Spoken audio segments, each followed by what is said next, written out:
त सदर आसफली ज़रदारी चयो आहे त समाज मां मंशियात जी लानत खे ख़त्म करण लाइ भरपूर कोशिशूं जारी रखण जे अज़्म खे वरजायूं था। मंशियात जे इस्तेमाल ऐं गैर क़ानूनी स्मगलिंग ख़िलाफ़ आलमी ॾींहं जे मौक़े ते पंहिंजे जारी कयल पैगाम में सदर आसफली ज़रदारी चयो त हिन साल जो मौज़ू मंशियात स्मगलिंग जे नेटवर्क खे टोड़ण ऐं मसइले खे ख़त्म करण लाइ हिकमत अमली अख़्तियार करणु आहे।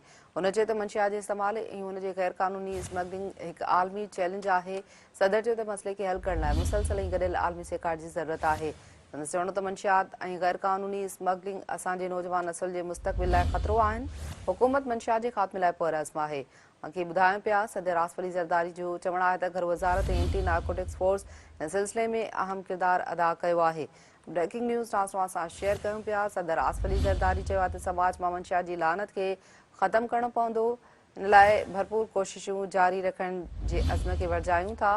मंशियात जे इस्तेमाल ऐं गैर क़ानूनी स्मगलिंग ख़िलाफ़ आलमी ॾींहं जे मौक़े ते पंहिंजे जारी कयल पैगाम में सदर आसफली ज़रदारी चयो त हिन साल जो मौज़ू मंशियात स्मगलिंग जे नेटवर्क खे टोड़ण ऐं मसइले खे ख़त्म करण लाइ हिकमत अमली अख़्तियार करणु आहे।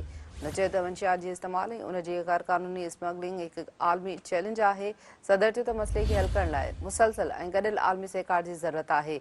अॻु ॿुधायूं पिया सदर आसफली ज़रदारी जो चवणु आहे त मंशियात ऐं गैर क़ानूनी स्मगलिंग असांजे नौजवान नस्ल जे मुस्तक़बिल लाइ ख़तरो आहिनि।